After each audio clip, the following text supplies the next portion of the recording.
कृष्णाय वासुदेवाय हराय परमात्मने प्रणत कृष्णासाय गोविंदाय नमो नमः। नमो पंकजनाभय नमो पंकजमालिने नमो पंकजनेत्राय नमस्ते पंकजांग्रये। श्रीमद्भागवत महापुराण की जय। श्रीमद्भागवत महापुराण की जय। बद्र विशाल भगवान की जय। नर नारायण भगवान की जय। नारद जी भगवान की जय। श्री कृष्ण द्वैपायन व्यासदेव भगवान की जय। सुखदेव गोस्वामी जी की जय। परीक्षित जी महाराज की जय। सूजी महाराज की जय। शौनक आदि ऋषियों की जय। श्रोता बिंदु की जय। भक्तो बिंदु की जय। श्री गुरु महाराज की जय। जय जय श्री राधे श्याम निताई गौर हरि बोल। आज यहाँ पर श्रीमद्भागवत महापुराण की 10वें स्कंध 60 अध्याय की आलोचना श्री कृष्ण रुक्मिणी संवाद। श्री शुक उवाच कोरिहेसिति सुखोमाशिनं सतल्पस्तं जगद्गुरुं पतिं पर्यचरत् भस्म व्यजनेन सुखी जनः।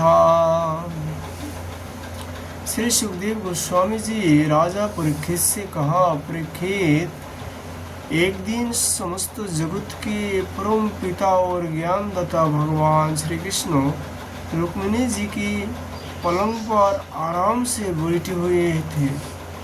श्री भीष्मक नंदिनी श्री रुक्मिणी जी सखियों को साथ अपने पतिदेव की सेवा कर रही थी। उनमें पंखा जल रही थी। परीक्षित, जो सर्वशक्तिमान भगवान खेल खेल में ही इस जगत की रचना रखा और प्रलय करते हैं, वही अजन्मा प्रभु अपनी बनाई हुई धर्म मर्यादाओं की रक्षा करने के लिए यदुवंशीय में अवतीर्ण हुए हैं। रुक्मिणी जी का महल बड़ा ही सुंदर था। उसमें ऐसे ऐसे चद्दवे तने हुए थे जिनमें मोतियों की लोरियों की झलर झटक रही थी। मोनियों के दीपों को जगमगा रहे थे। बेला, चमेली के फूल और हार महक रहे थे। फूलों पर झुंड के झुंड भूरे गुंजार कर रहे थे। सुंदर सुंदर झरोखों की झालियों में से चंद्रमा की शुभ्र किरणों पहले के भीतर छिटक रही थी। उद्यान में पारिजात के उपवन की सुगंध लेकर मंद मंद शीतल वायु चल रही थी। झरोखों की जालियों में से अगर के धूप का धुआं बाहर निकल रहा था।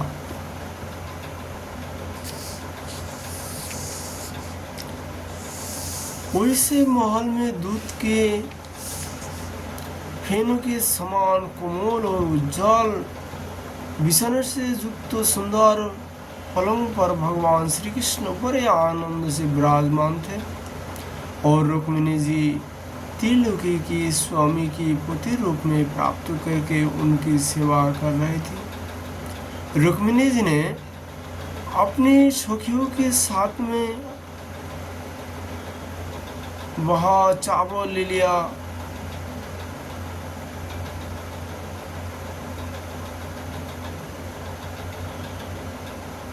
जिनमें रत्नों की डाली लगी थी और परम रूपवती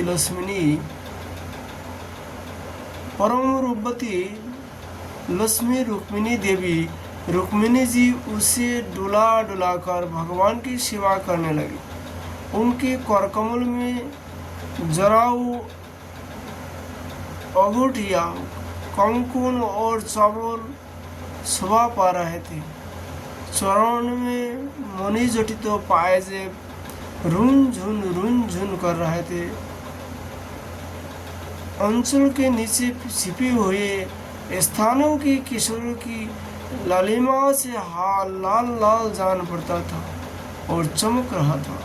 नितंब भाग में बहुमूल्य करधनी की लड़ियां लटक रही थी। इस प्रकार वे भगवान के पास ही रहकर उनकी सेवा में संलग्न थी। रुक्मिणी जी की घुंघराली अलके, कानों के कुंडल और गले के स्वर्णहार अत्यंत विलक्षण थे।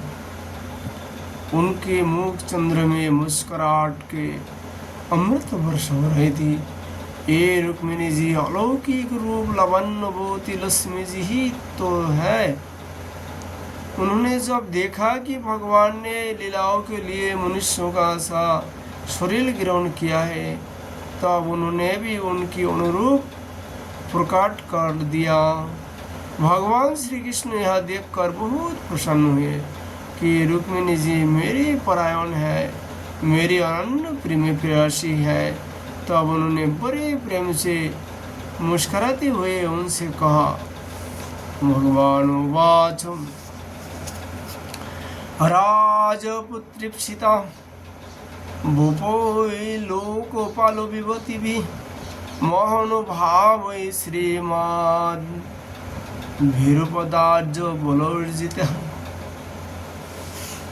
श्री भगवान श्री कृष्ण जी ने कहा, राजकुमारी बड़े बड़े नरपति जिनकी पास लोकपाल के समान उसे जो संपत्ति है, जो बड़े मोहनुभाव और श्रीमान है तथा सुंदरता उदारता और बल में भी बहुत आगे बढ़े हुए हैं, तुमसे विवाह करना चाहते हैं। तुम्हारे पिता और भाई भी उन्हीं के साथ तुम्हारे विवाह करना चाहते थे। यहाँ तक कि उन्होंने वाग्दान भी कर दिया था। शिशुपाल आदि बड़े बड़े वीरों को जो कामन्मत्त होकर तुम्हारे जाचक बन रहे थे, तुमने छोड़ दिया और मेरे जैसे व्यक्ति को जो किसी प्रकार तुम्हारे समान नहीं है अपना पोती स्वीकार किया। ऐसा तुमने क्यों किया?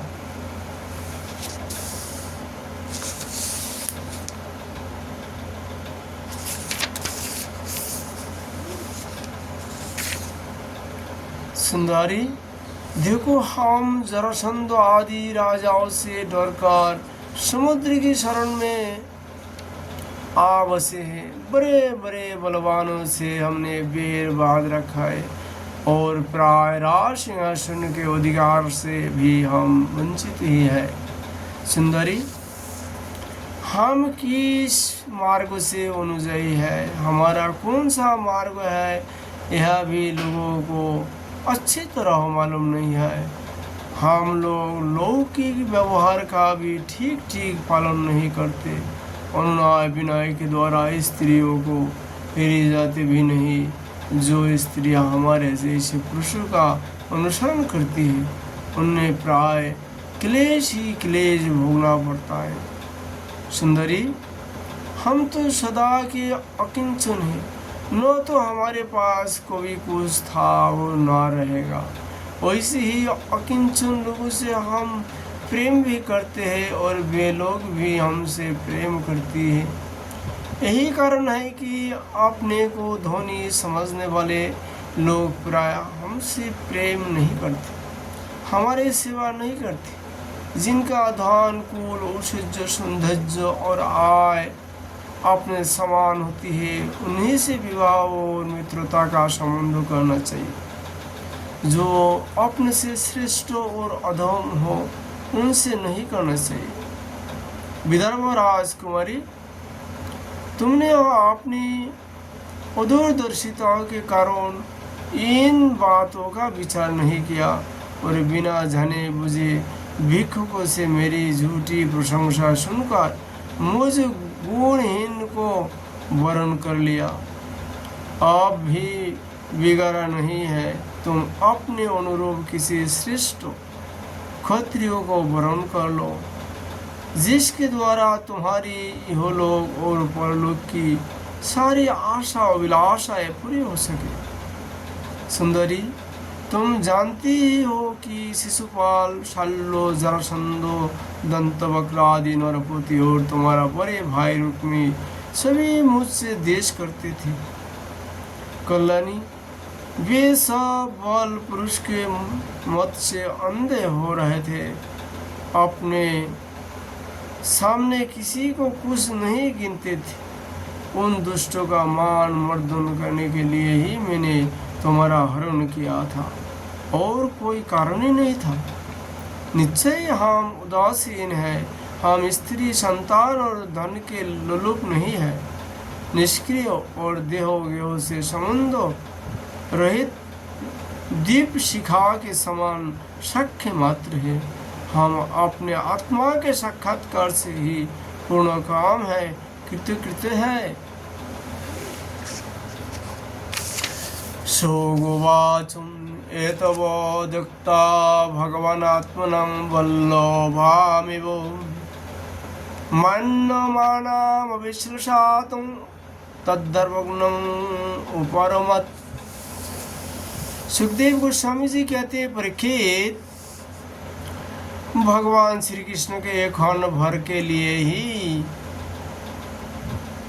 आलोक ना, क्षण भर के लिए भी आलोक ना होने के कारण रुक्मिणी जी को यह अभिमान हो गया था कि मैं इनकी सबसे अधिक प्यारी हूँ। इसी गौरव की शांति के लिए इतना कहकर भगवान चुप हो गए। परीक्षित, जब रुक्मिणी जी ने अपने परम प्रियतम पति तिलकेश्वर भगवान की यह अप्रिय वाणी सुनी, जो पहले कभी नहीं सुनी थी, तब वे अत्यंत भयभीत हो गई। उनका हृदय धड़कने लगा।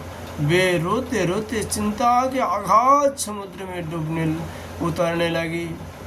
वे अपने कमल के समान कोमलो नखों की लालिमा से कुछ लाल प्रतीत होने वाले चरणों से धोती कृतने लगी।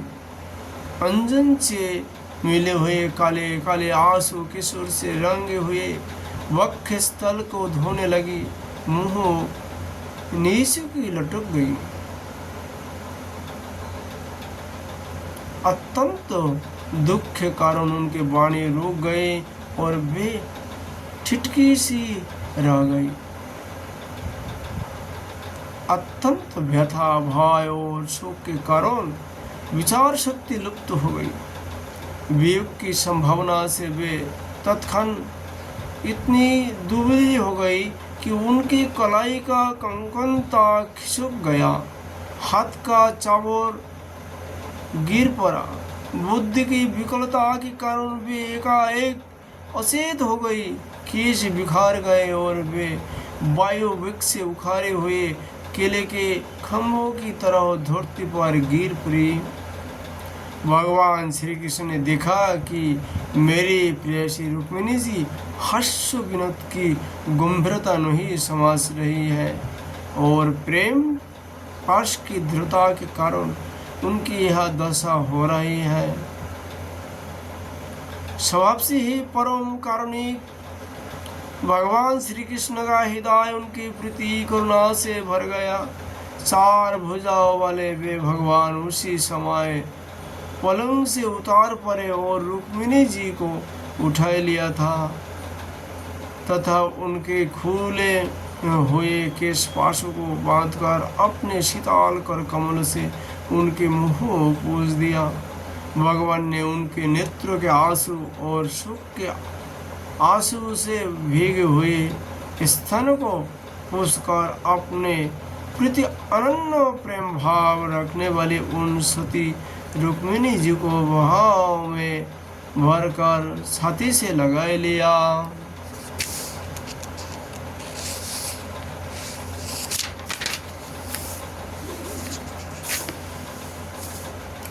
भगवान श्री कृष्ण समझाने बुझाने में बड़ी कुशल और अपने प्रेमी भक्तों के एकमात्र आश्रय है। जब उन्होंने देखा कि हर्ष की गंभीरता के कारण रुक्मिणी जी की बुद्धि चक्कर में पड़ गई है और वे अत्यंत दीन हो रही है, तब उन्होंने इस अवस्था के अयोग्य अपनी प्रेयसी रुक्मिणी जी को समझाया। भगवान उवाचो मामा विधार्वो सूर्यतं जानेतं मत्परायणम् तद्वाच श्री श्रोतु कामिनं खिल्ला अचरित मांगने। भगवान श्री कृष्ण जी ने कहा, विदर्भ नंदिनी, तुम मुझसे बुरा मत मानना, मुझसे रूठना नहीं। मैं जानता हूँ कि तुम एकमात्र मेरे ही परायण हो, मेरी ही प्रिय सहचारी। तुम्हारी प्रेम भरी बात सुनने के लिए ही मैंने हंसी हंसी में यहाँ छलना की थी। मैं देखना चाहता था कि मेरे यूँ कहने पर तुम्हारे लाल लाल होठ प्रणय कूप से किस प्रकार फड़कने लगते हैं। तुम्हारे कटक प्रभोग दिखने से नेत्र में कैसे लाली छा जाती है और भुए चढ़ जाने के कारण तुम्हारे मुंह कैसे सुंदर लगता है। मेरी परम प्रिय सुंदरी, घर के काम धंधा में रात दिन लगे रहने वाले गृहस्थों के लिए घर गृहस्थ में इतना ही तो परम लाभ है कि अपने प्रिय अर्धांगिनी के साथ हास प्रयास करते हुए कुछ घड़ियां सुख से बिताई ली जाती है। सुखदेव गोस्वामी जी कहते हैं, स्वयं भगवता राजन वेदार्वी परमो सत्युत्व ज्ञात्वा तत्परिहासोक्ति प्रियतत्व आग भयं जहो। सुखदेव गोस्वामी जी कहते हैं, राजन, जब भगवान श्री कृष्ण ने अपनी प्राण प्रिया को इस प्रकार समझाया बुझाया तो उन्हें इस बात का विश्वास हो गया कि मेरे प्रियतम ने केवल परिहास में ही वैसा कहा था। अब उनके हृदय से यह भय जाता रहा कि मेरे प्यारे हमें छोड़ देंगे। परीक्षित, अब मैं सलज्ज हास्य और प्रेम पूर्ण मधुर चितवन से पुरुष भूषण भगवान श्री कृष्ण का मुखार बिंदु निराखती हुए उनसे कहने लगे। रुक्मिण्योवाच नन्येवो मे तो दरो बिंदु विलोचनाः जद भुवि भवान भगवतो सदृशी विभुम्नो क्या से महिम्नि वीरतौ भगवत्सदृश काहं गुणो प्रकृतिरोग्यगृहे तो पदा। है कमल नयन, आपका यह कहना ठीक है कि औषध आदि समस्त गुणों से युक्त अनंत भगवान के अनुरूप है अनुरूप में नहीं हो। आपकी समानता में किसी प्रकार नहीं कर सकती। कहा तो अपनी अखंड महिमा में स्थित तीन गुणों के स्वामी तथा ब्रह्मा आदि देवताओं से सेवित तो आप भगवान, और कहा तीन गुणों के अनुसार स्वभाव रखने वाली गुणमयी प्रकृति में जिसकी सेवा कामना की पीछे भटकने वाले अज्ञानी लोग ही करते हैं। भला मैं आपके समान ख्वाब हो सकती हूँ। स्वामीन, आपका यह कहना भी ठीक है कि आप राजाओं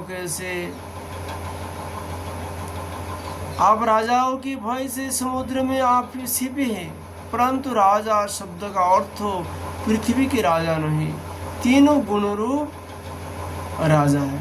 मानो आप उन्हीं के भय से अंतःकरण रूप समुद्र में चैतन्य घन अनुभूति स्वरूप आत्मा के रूप में विराजमान रहते हैं। इसमें संदेह नहीं है कि आप राजाओं से बैर रखते हैं, परंतु वे राजा कौन है? यहाँ अपनी दुष्ट इंद्रिया, इनसे तो आपका बैर है ही। और प्रभु आप राज सिंहासन से रहित है, यह भी ठीक है, क्योंकि आपकी चरणों की सेवा करने वालों ने भी राजाओं के पद की घोर अज्ञान अंधकार समझकर दूर से ही धिक्कार रखता है। फिर आपके लिए तो कहना ही क्या है। आप कहते कि हमारा मार्ग स्पष्ट नहीं है और हम लौकिक पुरुषों जैसा आचरण भी नहीं करते। यह बात भी निसंदेह सत्य है, क्योंकि जो ऋषि मुनि आपके पादपद्मों का मकरंद रस सेवन करते हैं, उनका मार्ग भी अस्पष्ट रहता है और विषय में उलझे हुए नर पशु उसका अनुमान भी नहीं लगा सकता है और है अनंत। आपके मार्ग पर चलने वाले आपके भक्तों की भी चेष्टा जब प्राय अलौकिक ही होती है, तो आप समस्त शक्तियों और ऐश्वर्य के आश्रय आपकी चेष्टाएं अलौकिक हो, इसमें तो कहना ही क्या है। आपने अपने को अकिंचन बतलाया है, परंतु आपकी अकिंचनता दरिद्रता नहीं है। उसका अर्थ यह है कि आपके अतिरिक्त और कोई वस्तु न होने के कारण आप ही सब कुछ है। आपके पास रहने के लिए कुछ नहीं है, परंतु जिन ब्रह्मा आदि देवताओं की पूजा सब लोग करते हैं, भेंट देते हैं, वे ही लोग आपकी पूजा करते रहते हैं। आप उनके प्यारे हैं और वे आपके प्यारे हैं। आपका यह कहना भी सर्वथा उचित है कि धनाढ्य लोग मेरा भजन नहीं करते। जो लोग अपनी धनाढ्यता के अभिमान से अंधे हो रहे हैं और इंद्रियों को तृप्ति करने में ही लगे हैं, वे न तो आपका भजन सेवा नहीं करते हैं और न तो यह जानते हैं कि आप मृत्यु के रूप में उनके सिर पर सवार है।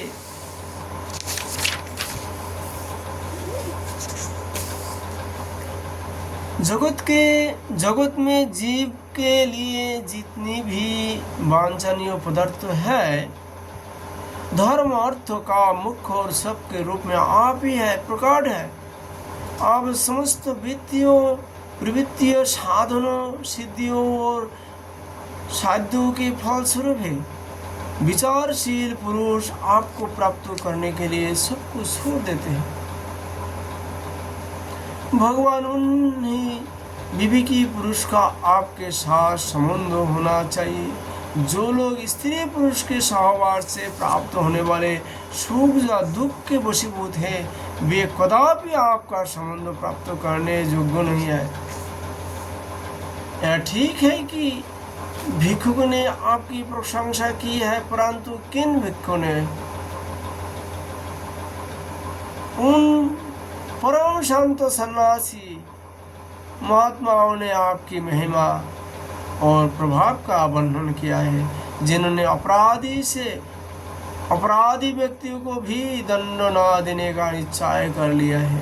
मैंने अदूर दर्शिता से नहीं, इस बात को समझते हो आपको वर्णन किया है कि आप सारे जगत के आत्मा हैं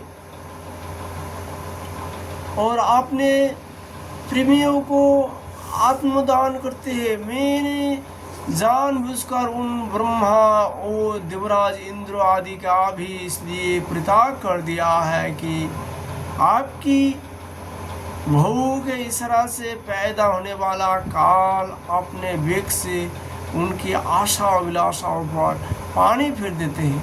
फिर दूसरों की शिशुपाल दंतवक्र जरासंधों की तो बात ही क्या है। सर्वेश्वर आर्यपुत्रो, आपकी यह बात किसी प्रकार युक्ति संगत नहीं मालूम होती है। आप राजाओं से भयभीत होकर समुद्र में आ बसे हैं, क्योंकि आपने केवल अपनी सरंग धनुष के टंकार से मेरे विवाह के समय आए हुए समस्त राजाओं को भगाकर आपने चरण में समर्पित मुझ दासी को उसी प्रकार हरण कर लिया, जैसे सिंह अपनी कर्कश धोने से वन पशुओं को भगाकर अपना भाग ले आवे। कमल नयन, आप कैसे कहते कि जो मेरा अनुसरण करते हैं उसे प्राय कष्ट ही उठाना पड़ता है। प्राचीन काल में अंग पृथु भरो जजाति और गाय आदि जो बड़े बड़े राजेश्वर अपना अपना एक छत्र साम्राज्य छोड़कर आपको पाने की अभिलाषा से तपस्या करने वन में चले गए थे। वे आपके मार्गों का अनुसरण करने के कारण क्यों किसी प्रकार का कष्ट उठा रहे हैं।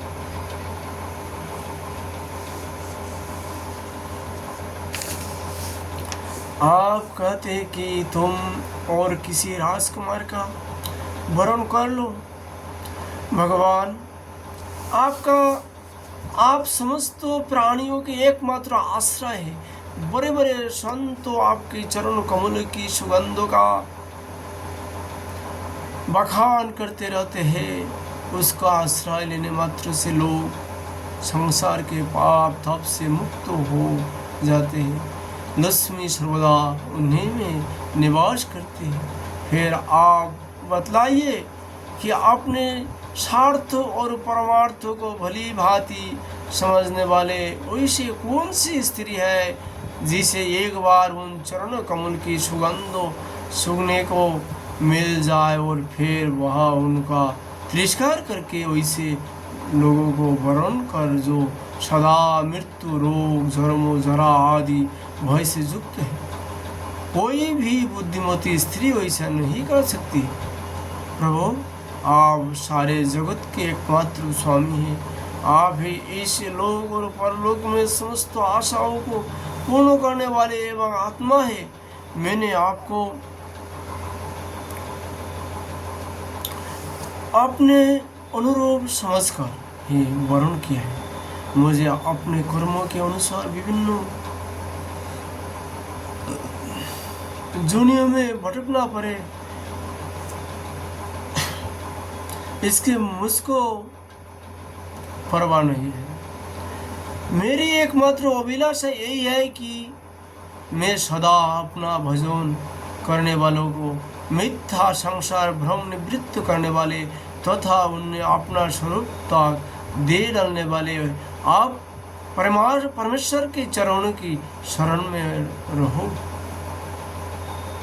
अच्युत शत्रु सुदान,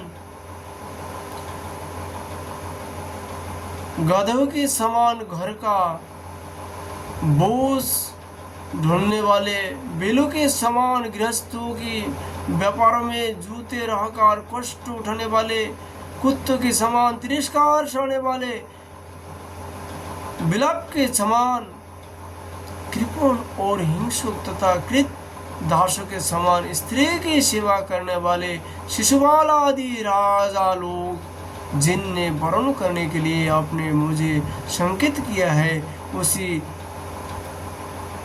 अभागिनी स्त्री के पोती हो, जिनके कानों में भगवान शंकर ब्रह्मा आदि देवता दिवसरों की सभा में गाई जाने वाले आपकी लीला कथा हमने प्रवेश नहीं किया है।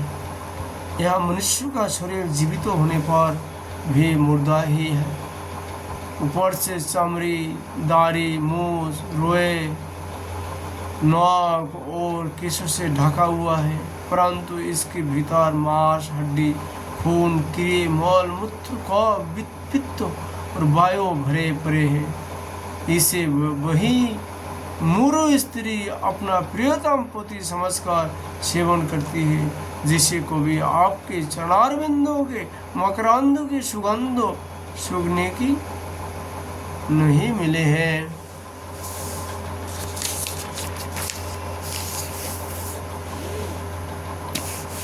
कमल नयन, आप आत्माराम हैं, मैं सुंदरी अथवा गुणवती हूँ, इन बातों पर आपकी दृष्टि नहीं जाती। अतः आपका उदासीन रहना स्वाभाविक है, फिर भी आपके चरणों कमल में मेरा शुद्ध अनुराग हो, यही मेरी अभिलाषा है। जब आप इस संसार की अभिवृद्धि के लिए उत्कट रजोगुण स्वीकार करके मेरी ओर देखते हैं, तब वह भी आपका परम अनुग्रही है। मधुसूदन, आपने कहा कि किसी अनुरूप वर को वरण कर लो। मैं आपको इस बात को भी झूठ नहीं मानती, क्योंकि कभी एक पुरुष के द्वारा जीती जाने पर भी काशी नरेश की कन्या अम्बा के समान किसी किसी की दूसरी पुरुष में भी प्रीति रहती है। कुलट स्त्री का मन तो विवाह हो जाने पर भी नए नए पुरुषों की ओर खिंचता रहता है। बुद्धिमान पुरुष को चाहिए कि वह वैसे कुलट स्त्री को अपने पास ना रखे। उसे अपनाने वाला पुरुष लोक और परलोक दोनों खो बढ़ता है, वह उभय भ्रष्ट हो जाता है। भगवान उवाच सत्य सत्य तु कामस्तं राजपुत्री प्लाम्भिता मयोदितं जदन्नाथो सर्वततो सत्यमेव हि। भगवान श्री कृष्ण जी ने कहा, सादी राजकुमारी, यही बातें सुनने के लिए तो मैंने तुमसे हंसी मजाक में तुम्हारी वंचना की थी, तुम्हें छकाया था। तुमने मेरे वचनों की जैसी व्याख्या की है वह अक्षर और सत्य है। सुंदरी, तुम मेरी अनन्य प्रेयसी हो, मेरे प्रति तुम्हारा अनन्य प्रेम है। तुम मुझसे जो अभिलाषाएं करती हो वे तो तुम्हारे सदा सर्वदा प्राप्त ही है, क्योंकि तुम्हारे मुख से वेद प्रकट हो रहा है कि जगत संसार को कल्याण के लिए वेद का आवश्यक है। और यह बात भी है कि मुझसे किए हुए अभिलाषाएं सांसारिक कामनाओं के समान बंधनों में डालने वाली नहीं होती, बल्कि वे समस्त कामनाओं से मुक्त कर देती है। पुण्यमयी प्रिय, मैंने तुम्हारा पति प्रेम और पातिव्रत्य भी भले भांति देख लिया। मैंने उल्टी सीधी बात कहा कर तुम्हें विचलित करना चाहता था, परंतु तुम्हारी बुद्धि मुझसे तनिक भी इधर उधर न हुई। प्रिय, मैं मुख्यों का स्वामी हूँ, लोगों को संसार सागर से पार करता हूँ। जो सकाम पुरुष अनेक प्रकार के व्रत और तपस्या करके दाम्पत्य जीवन में विषय सुख की अभिलाषा से मेरा भजन करते वे मेरी माया से मोहित है। माननीय प्रिय, मैं मुख्य तथा संपूर्ण संपादों का आश्रय अधिसार हूँ। मोज परमात्मा को प्राप्त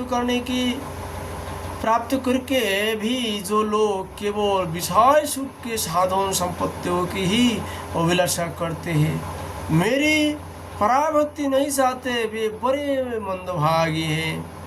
क्योंकि विषय सुख तो नरक में और नरक के भी समान सुकार कुकार आदि दुनियों में भी प्राप्त हो सकती है, परंतु उन लोगों का मन तो विषय में ही लगा रहता है, इसलिए उन्हें नरक में जाना भी अच्छा जान पड़ता है।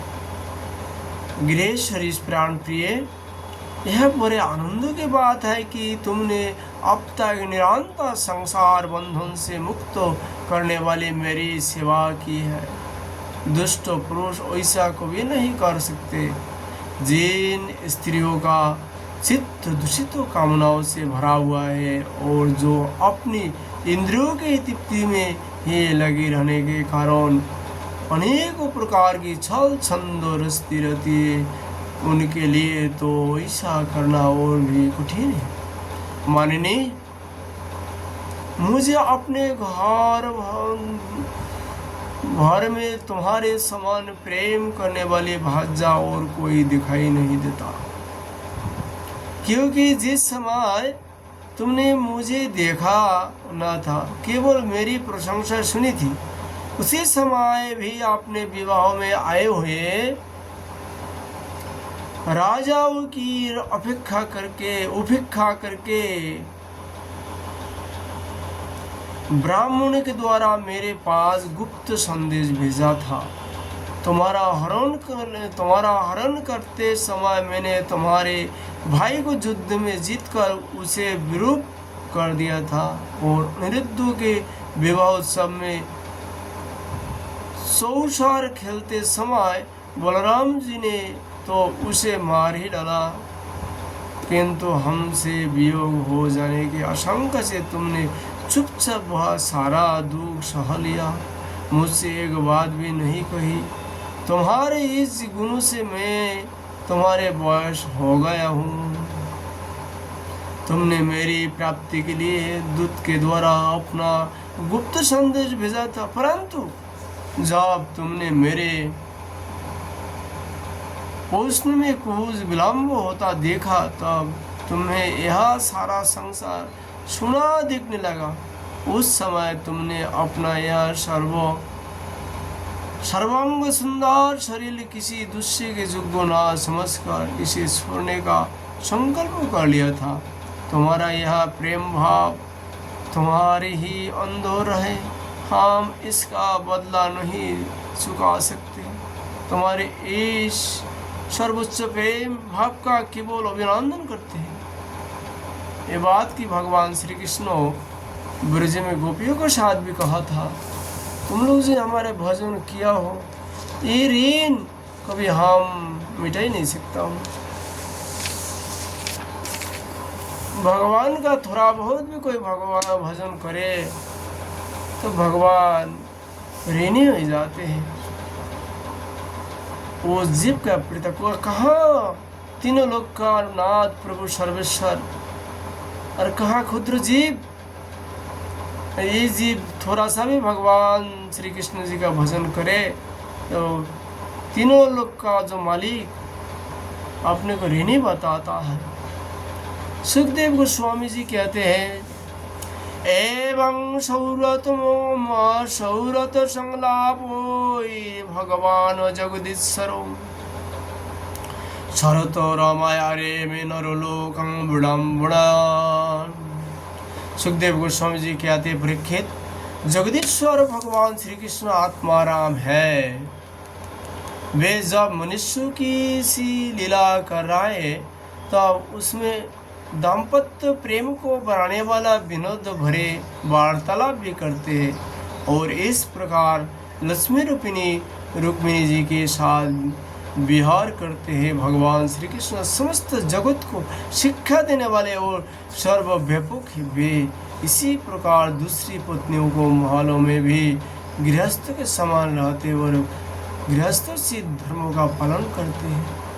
एक ही समय 16,108 पटरानी घर में अलग अलग रूप में विराजमान भगवान लीला करते हैं। ये है सर्वंतर्यामी सर्वव्यापक श्री हरि का मानव लीला। 16,108 पटरानी का घर है। एक ही समय 16,108 रूप धारण करके सभी महिषियों के पास, सभी पत्नियों के पास अलग अलग रूप से लीला कर रहा है।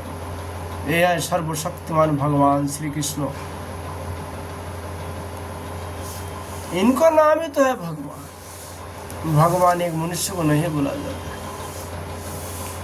जब भगवान श्री कृष्ण ब्रज में 300 करोड़ गोपियों के साथ लीला किया था, उस समय में उन्होंने 300 करोड़ पुरुष रूप धारण करके 300 करोड़ गोपियों का साथ लीला किया था। भगवान जब ग्वाल बालों के साथ जमुना जी में किनारे में लीला कर रहा था, ब्रह्मा जी देखने आए। ब्रह्मा जी देख रहा है एक साधारण बालक सा, तो भगवान का परीक्षा लेने के लिए ब्रह्मा जी भी भगवान का शाखाओं को और वस्त्राओं को हरण कर लिया। भगवान देखा ब्रह्मा जी मेरे परीक्षा लेने आए, तो भगवान उनको छोड़ दिया, परीक्षा कर लो। ब्रह्मा जी ने सारी ग्वाल बाल और सारी वस्त्रा को हरण कर लिया। भगवान सारी ग्वाल बाल सारी वस्त्रा, यह नहीं उनको कापरा लत्ता डंडा चप्पल सभी था, उसी रूप बन गया था। और करीब 1 साल तक ब्रजवासी को घर में इस रूप में विहार किया था। इसका नाम ही था भगवान श्री कृष्ण। भगवान है कि नहीं है श्री कृष्ण, इसका प्रमाण तो यही है ना। फलना भगवान दपना भगवान बोलना से तो नहीं होगा, कर्म में देखा ही पड़ेगा ना। इसका नाम है भगवान, एक से अनेक, अनेक से एक।